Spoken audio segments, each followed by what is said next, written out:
Welcome to your sleep story. I'm so glad you're here tonight. Whatever this day was, however long it felt, however much it held, it is behind you now. Completely behind you. You made it through, and that is everything. So let's begin. Before I take you anywhere tonight, I want to count you down from 10 to 1. And as I count, I want you to allow yourself to sink just a little deeper into wherever you are right now. Feel the weight of your body. Feel what is beneath you, holding you. And with each number, just let go a little more. 10. Allow your eyes to close. Gently, completely. There is nothing you need to see right now. 9. Feel your shoulders and let them drop as far as they want to go. 8. A slow breath in through the nose. 7. And all the way out. 6. Your hands. Feel them opening. Whatever you've been holding today, you can put it down now. 5. Your jaw is soft. Your face is soft. 4.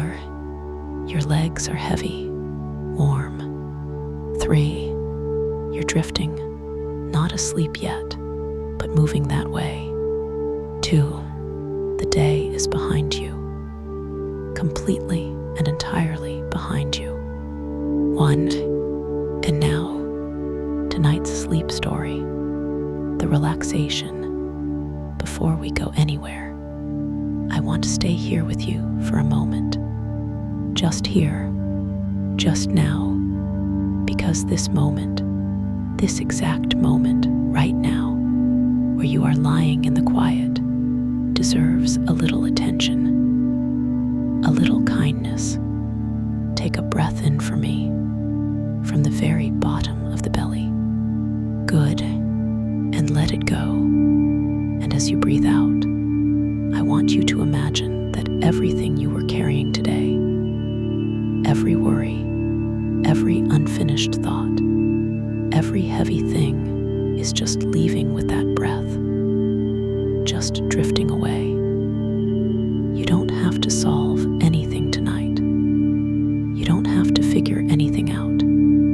You don't have to be anything other than exactly what you are right now. A person who deserves rest. A person who deserves sleep. Because you do. You really do. Whatever happened today, whatever was hard, whatever felt heavy, you made it through. You are here. And that is enough. That is more than enough. You are safe. And you are here. Bring your awareness gently to your feet now. Just notice them and allow them to soften.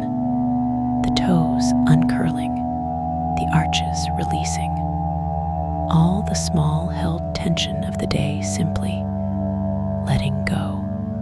Let that softness travel upward, through the calves, through the knees, the thighs. All of it warm, all of it heavy, all of it resting now. Your lower back, your hips. Allow yourself to feel the surface beneath you taking your weight completely, fully. You don't have to hold yourself up anymore. The bed has you. The earth has you. The belly soft. The chest soft. The heart beating steadily as it always has, as it always will. Your shoulders dropping, your arms heavy and warm, your hands open and still, the neck long and loose, and your face, let the jaw go. Let the forehead smooth. Let the eyes be completely still behind their lids. There you are, from the top of your head to the tips of your toes, completely soft, completely warm, completely at rest. You've done done beautifully. Now, let me take you somewhere warm and quiet, somewhere the air is thick with beeswax, and the candles are drying on their racks, and the snow is on the window, and the whole workshop smells of something very old and very good. Come with me. The street. Imagine a street, a winter street, a narrow street in an old town, the same kind of narrow street that old towns have everywhere, built before anyone was thinking about cars, built for the pace of people on foot and the occasional cart. The cobblestones beneath a thin skin of snow. The snow not deep, just enough to cover the ground, to soften the edges of things, to make the world white and quiet. It is late evening. The shops on either side are dark, their windows black, their doors locked, the street empty of the daytime business that fills it, almost empty, because one window is lit. Set slightly below street level, the workshop's front window, a step down from the street, the window itself deep set in old stone. Through it, warmth, amber light, and on the window's inner ledge, visible from the street, candles, dozens of them, tall and thin and pale, standing in rows, their surfaces smooth, their wicks waiting. A sign above the door, small, carved wood, the letters slightly uneven in the way of something made by hand. Lumiere, light. The door is unlocked. You go in. Inside, the warmth. It reaches you on the first step through the door. Not the warmth of heating, but the warmth of work. The warmth of wax that has been melted and poured and cooled in this room all day. The warmth of the small furnace in the corner where the wax is kept liquid. The accumulated warmth of a room that has been in constant, gentle use since morning. The smell, beeswax first, always beeswax first. The warm, faintly sweet, summer and winter smell of it. The smell of the hive distilled. The smell of 1,000 flowers pressed into wax and released now into the air of this small workshop. Beneath the beeswax, something herbal. Dried lavender, perhaps, hanging in bunches somewhere. Or the essential oils that have been added to some of the candles. A hint of rosemary, a trace of bergamot, and deeper than both, old stone, old wood, the building itself, which is older than the workshop by centuries. The workshop, the walls lined with shelves, every shelf holding candles, finished candles in various stages. Tall pillar candles, thin taper candles, small tea lights in their metal cups, candles in glass jars, candles with dried flowers pressed into their surfaces, every shape, every size. The workbench, long, wooden, running the length of the back wall. On it, the tools of the candlemaker's trade, the molds, the wicks, the pitchers for pouring, the thermometer for checking the wax temperature, the blocks of beeswax stacked at one end, pale gold, waiting, and at the bench, a woman, working, Madeline. Her name is Madeline. She has been making candles in this workshop for 26 years. She came to it the way some people come to things sideways. She was studying art. She needed money. A candlemaker in the town was advertising for an assistant. She applied thinking she would stay a season. That was 26 years ago. The original candlemaker retired 12 years ago and left her the workshop. Not sold, left. He said she had earned it. She disagreed. She felt she had not earned it, that it was too generous. He said she was wrong. He was right. She has been here every day since. The same workbench, the same small furnace, the same smell of beeswax in the morning when she arrives, and the same smell of beeswax in the evening when she puts her coat on to go home. She is 47, not tall. Her hands, if you looked at them closely, tell the story. The slight permanent warmth of them from years of working near the furnace, the faint scent of wax that never entirely leaves the skin, no matter how thoroughly she washes. The particular steadiness of hands that have poured thousands of candles and know the precise angle, the precise height, the precise speed. She is pouring now. The pouring. Watch her. The wax in the double boiler on the furnace, melted, liquid, the pale gold color of honey. The temperature at exactly the right point. She knows this without the thermometer now, after 26 years. She checks the thermometer anyway. The habit of precision. The mold. A pillar mold, cylindrical. The inside of it smooth. The wick threaded through the center from bottom to top. Held taut by a small rod laid across the top of the mold. She lifts the pouring pitcher, fills it from the double boiler. A slow, careful pour. The wax moving like something much thicker than water, slower, more deliberate. She moves to the mold. She pours, the wax entering the mold from a height, not too high, not too low. Too high and the surface agitates, bubbles form. Too low and the wax cools before it settles level.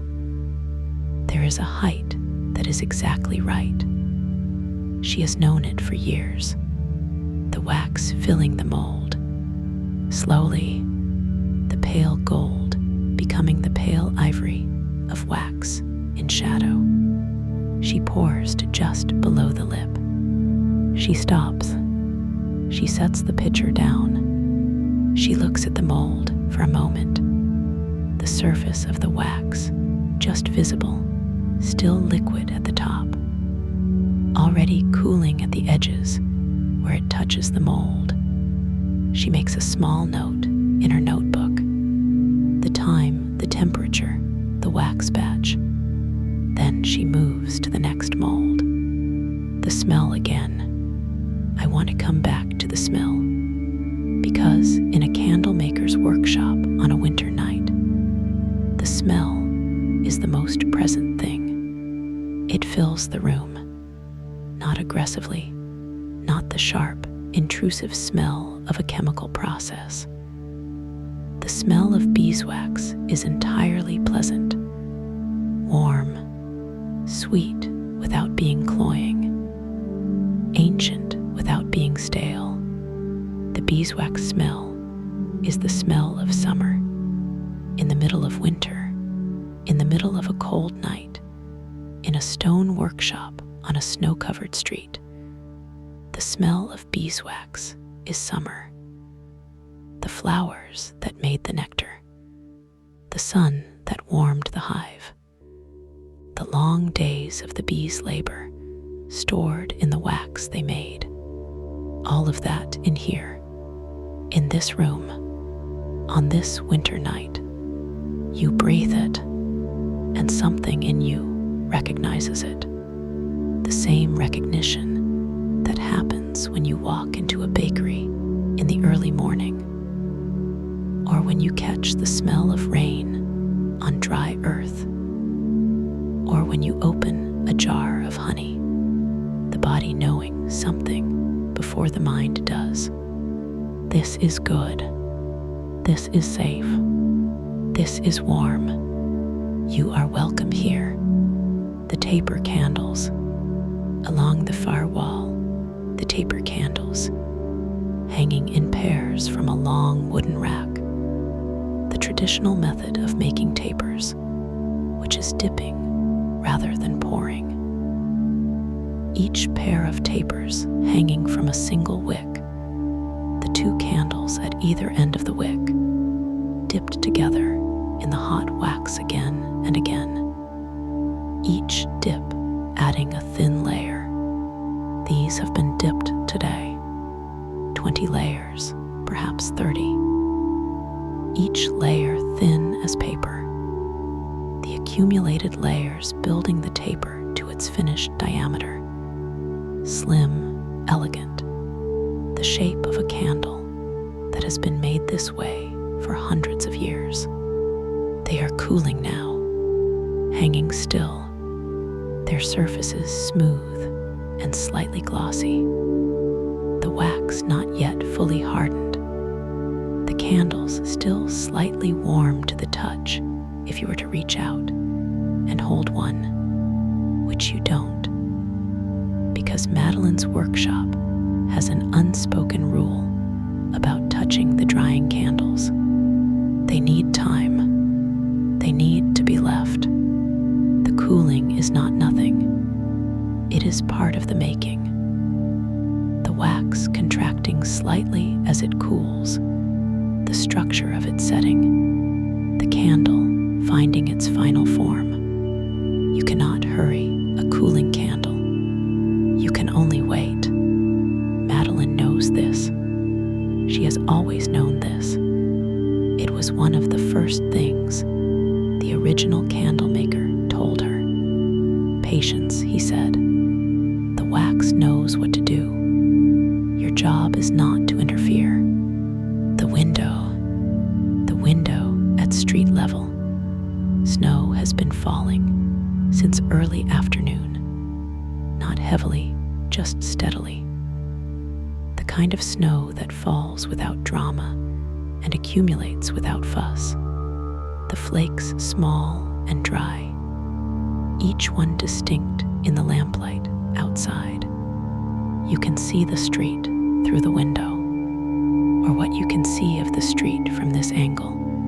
The cobblestones, white now, the snow filling the joints between them, the individual stones still visible as slight ridges.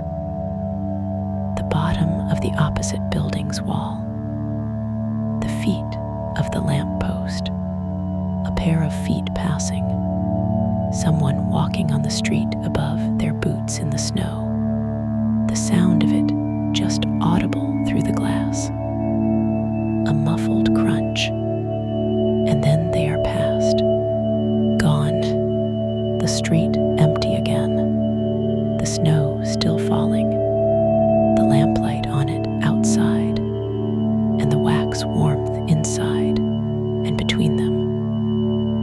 The glass of the workshop window, old glass, the same wavy, imperfect glass you have seen in other old buildings. Through that glass, two worlds, the cold white outside, the warm amber inside. You are on the right side of the glass. The candles on the shelf, the finished candles, the ones Madeline made yesterday, and the day before, and last week, the ones that are fully cured and ready. Look at them. A pillar candle, cream-colored, wide, its surface perfect. The kind of candle that will burn for 30 hours. The kind that will be placed on a dining table and light a dinner and a conversation and the end of beginning of the next day, a set of tapers in pairs, bound with a thin ribbon of raffia. Ivory, their surfaces very slightly textured from the dipping process, each layer just barely visible as a slightly different surface angle. A candle in a glass jar, a honey jar repurposed, the wax poured directly into it. A piece of dried lavender pressed against the inner surface of the glass, visible through it. An Advent candle, tall, deep red. The 4 weeks of Advent marked on its surface with small gold bands. Each week one band will be burned past, and the small ones, the votives, the tea lights, the little ones, dozens of them on the lower shelves. Unpretentious, practical. The candles that people buy to have candles, not to have a candle.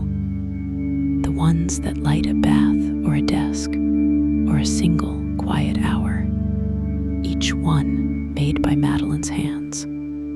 Each one made with the same care as the largest pillar. Each one, when it burns, doing the thing it was made to do.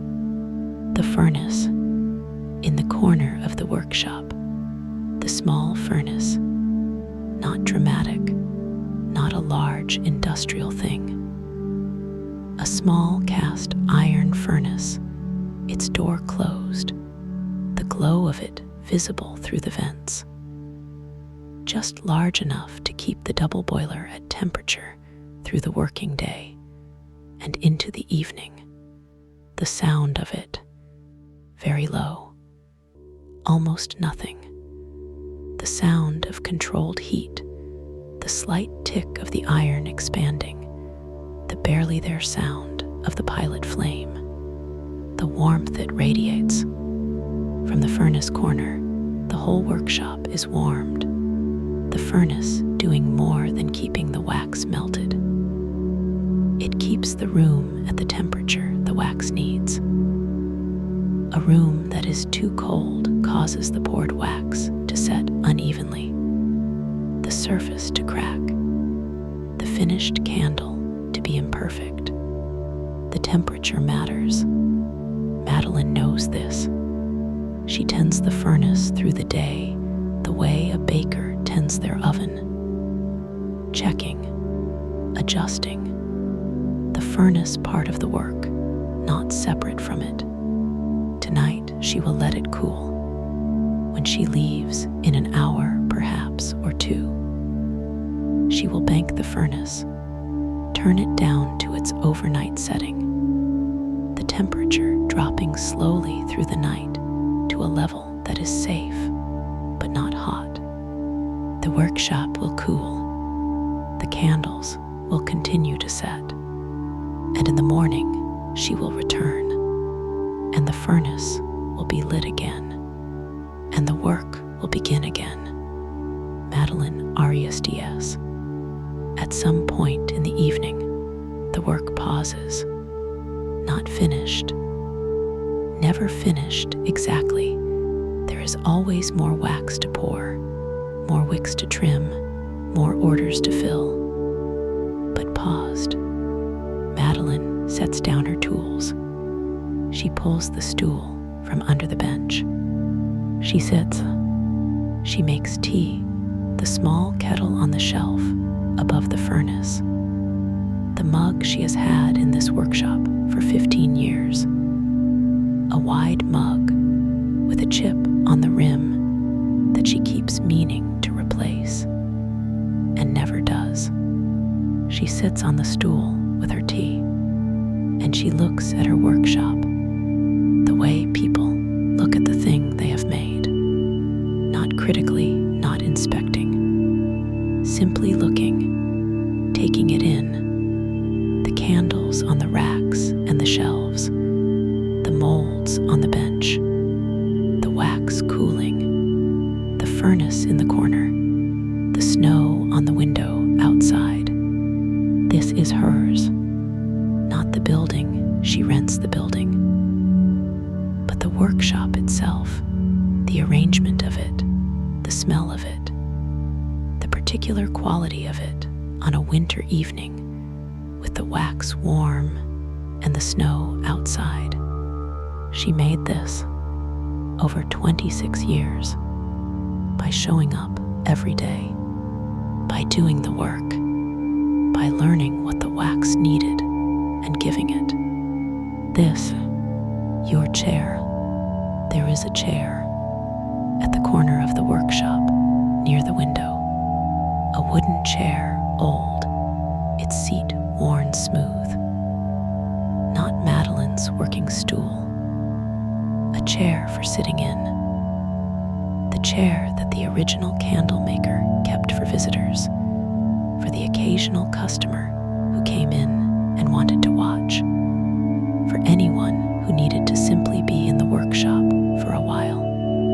Madeline has kept it there. She has never moved it. You sit in it now. The workshop around you. The warmth. The smell. The sound of the furnace, barely there. The sound of the snow outside, which is no sound at all. Snow has no sound. Snow has silence. But the silence of snow is different from ordinary silence. It is a gathered silence, the silence of a world that has put something soft between itself and sound. You sit in the chair, your hands in your lap, the candles on the shelves holding their pale light. What Madeline, Knows. Madeline knows what the bees know. In a different way, she knows what beeswax is, the chemistry of it, the melting point of it, the way it behaves at different temperatures. The knowledge that comes from 26 years of working with a material until the material is no longer foreign. She knows what good wax feels like between the fingers before it is melted, when it is still a block. The texture of it, slightly waxy in a way that sounds obvious, but is actually specific and particular. The right hardness, the right response when pressed. She knows what bad wax smells like when it burns. She can tell a candle's quality by the smell of its burning. The quality of the beeswax, the purity of it, whether it has been adulterated with paraffin. She knows which wick size suits which diameter candle. This is not something you can simply look up.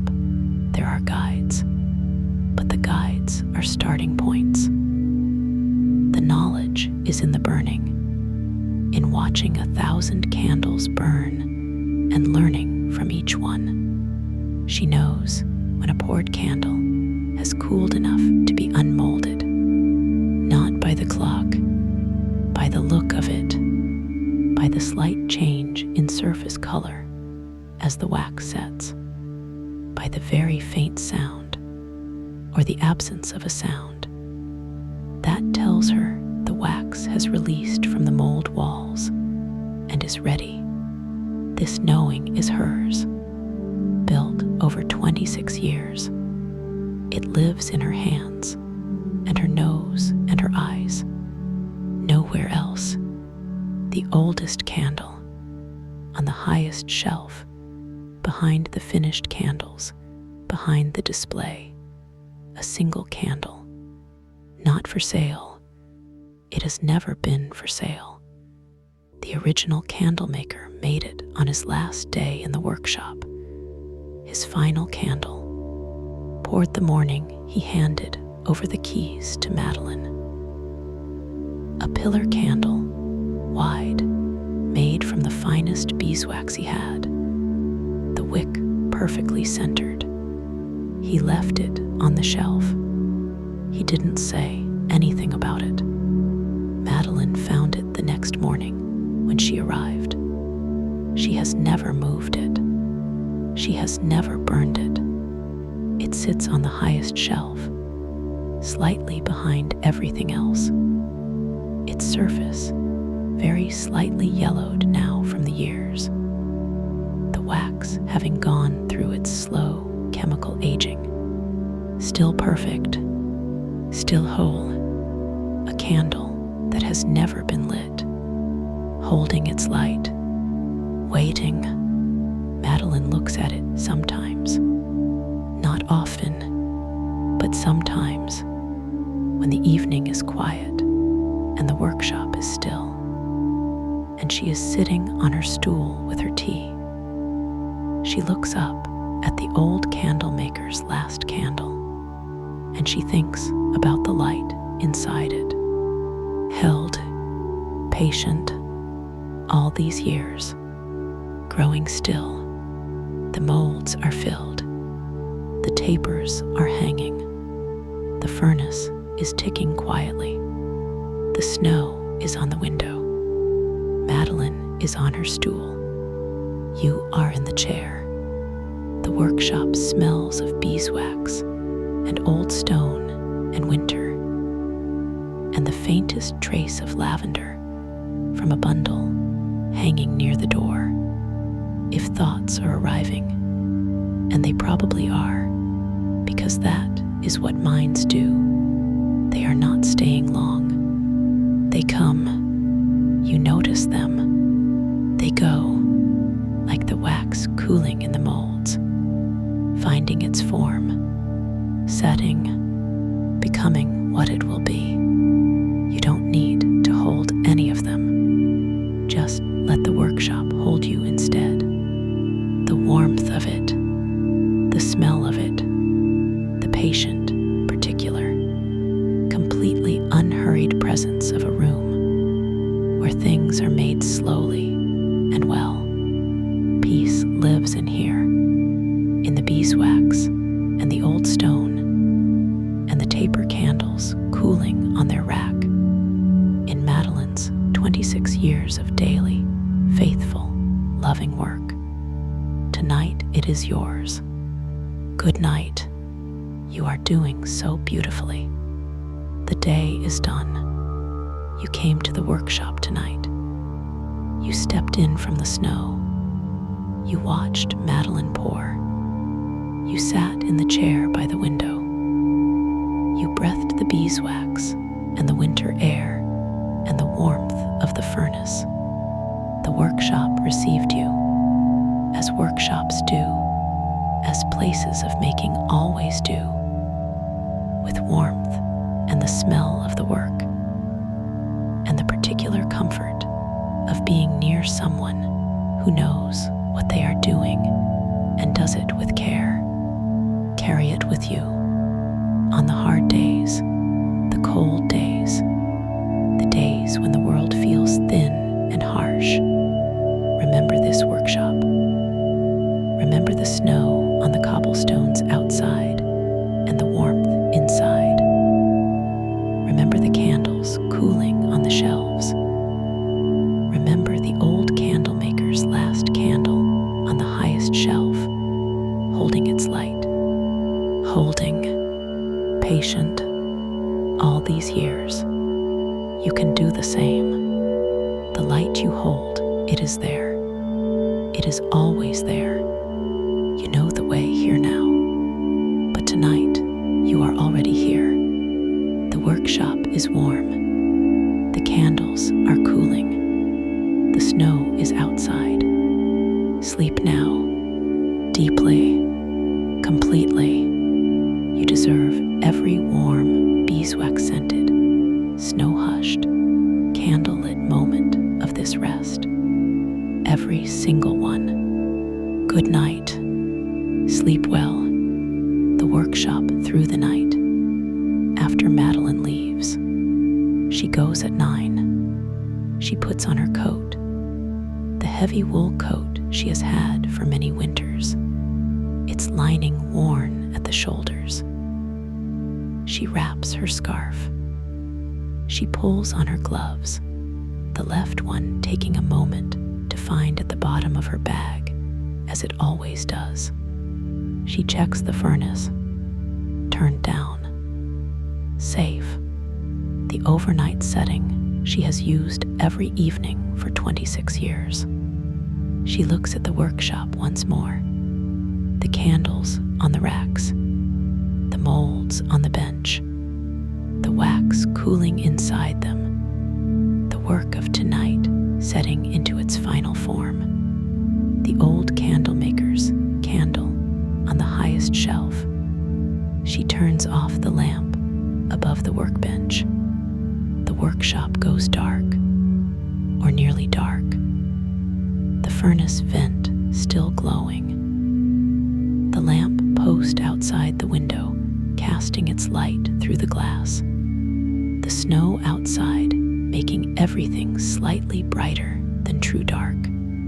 She goes out, the lock turns, and the workshop is alone, with its candles, and its cooling wax, and its warmth, the wax as it sets. The wax in the molds is setting, right now through the night. The process of setting is not simply cooling. It is a structural transformation. The liquid wax, its molecules moving freely, the chains of hydrocarbon loosely arranged, begins to organize as the temperature drops. The molecules slow. They find their neighbors. They arrange themselves into the crystal structure that is solid wax. This is not random. The molecules of beeswax have a preferred arrangement, a crystal lattice, specific and repeatable. The same arrangement that occurs in every block of beeswax that has ever set, in every workshop, in every era of candle making. The wax knows how to set. It has always known. The candle maker's job is simply to provide the right conditions, the right temperature, the right mold, the right wick, and then to leave the wax to do what it knows. Patience, the original candle maker said. The wax knows what to do. Your job is not to interfere. What a candle is a machine for turning stored energy into light, not a complicated machine. The wick draws the liquid wax up by capillary action, the same process that draws water up through the roots of a plant. The liquid moving against gravity through the narrow spaces of the fiber. The wax reaches the flame. The heat of the flame vaporizes it. The vapor burns. The light, the warmth, the smell, all from the wax, all from the stored energy of the flowers, and the sun and the bees' labor. A candle is a slow release. The energy that went into making the wax, the sun hitting the flower making the nectar, the bee collecting and processing. All of that energy, stored over weeks and months of summer, released in hours by the burning, a summer's worth of energy, given as light, as warmth, as the particular amber glow that the human brain has always associated with shelter and safety. And the end of the day, one candle doing all of this for as long as it burns. The snow through the night, the snow outside, still falling. Through the night it continues, the same small, steady flakes, the same quiet accumulation. By morning, the cobblestones will be fully covered. The whole narrow street will be white. The edges of things softened, the world simplified into its essential shapes. The lamp post, its light on the snow, a circle of amber on the white, the snowflakes visible as they fall through the light, each one briefly lit before it reaches the ground and becomes part of the general white. The workshop window, from outside, the window in the dark street, the furnace vent casting a faint amber glow through the glass, just enough to see that the workshop is not empty, that something warm is in there, something alive.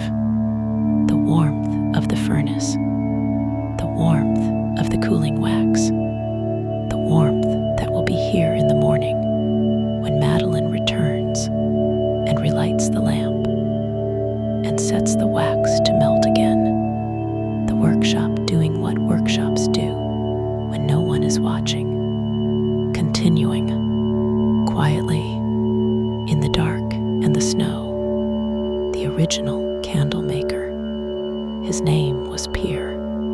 He started the workshop in this building 60 years ago. He was 23 when he started. He had learned the trade from his uncle, who had learned it from his father. The chain of skill going back to a time when candle making was a necessity rather than a craft, when candles were the only light, and the chandler was as important to a town as the baker or the blacksmith. By the time Pierre was making candles, the electric light had long since made candles unnecessary. And yet, the workshop stayed. The candles kept being made because something in people, something that electricity never reached, something that the overhead light with its flat, even shadowless illumination never satisfied, kept wanting this. The flame, the movement, the warmth, the particular quality of light that has always meant you are sheltered, the day is done, you can rest. Pierre made candles for 38 years. He retired at 61. He left the workshop to Madeline. He visits occasionally. An old man now, still sharp, still interested, still running his fingers over the surface of a finished candle with the appreciation of someone who knows exactly what went into it. He never stays long. The workshop is Madeline's now. He would not have it any other way.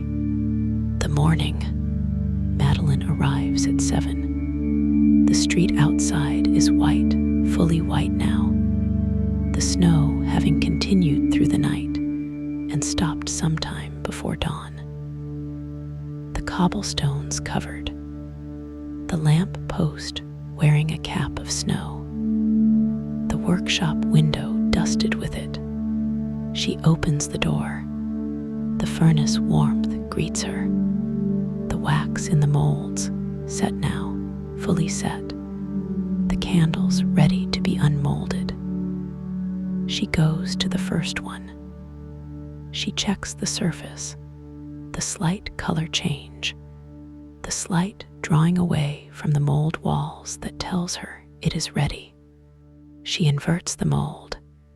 The candle slides out, slowly, and there it is. A new candle, pale and smooth and perfectly formed, the wick centered, the surface without flaw, made last night, set through the night, ready now. She sets it on the shelf. She lights the lamp above the workbench. She sets the double boiler on the furnace, and the work begins again. The furnace is ticking. The wax is setting in the molds. The taper candles are cooling on their rack. The old Candlemaker's candle is on the highest shelf, still whole, still holding its light. The snow is on the street outside. The lamp post is lit. The workshop is warm. Madeline has gone home. The workshop is resting, as workshops rest when the work is done. Not empty, full of what was made today, full of what will be made tomorrow, full of 26 years of faithful daily work. And you are sleeping deeply, completely, peacefully, in the warm workshop, in the beeswax-scented dark, in the winter quiet, the snow hushing everything outside, the furnace keeping everything warm inside, the candles holding their light, waiting as all good things wait, patiently for when they are needed. This is exactly where you should be. This is exactly what you deserve. Every warm, beeswax-scented, snow-hushed, candle-lit, winter-quiet moment. Every single one. You are safe. You are held. You are at peace. Good night, dear friend. Sleep well. Sleep deeply. Good night.